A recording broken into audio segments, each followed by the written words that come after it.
The Excel Loader tool is available underneath the Edit Tools Import Data menu within MapThat. If we choose Excel Loader, on the left hand side we'll have a list of any preloaded layers, such as this one here, the hospitals. If we tick to turn the layer on, we can view that information. If I untick that now, we're going to choose Create New to upload a new Excel file.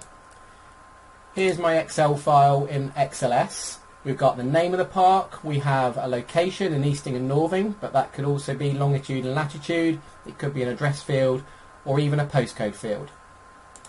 We're going to give the layer a name within MapThat, so let's call it LCC Parks.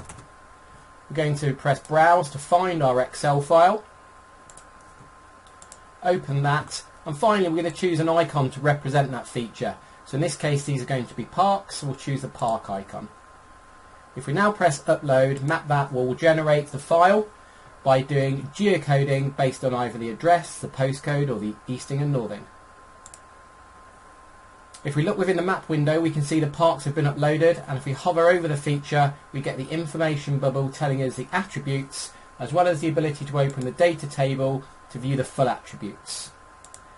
In addition, the Excel Loader tool has now been updated to allow you to show 2 or more Excel layers at the same time.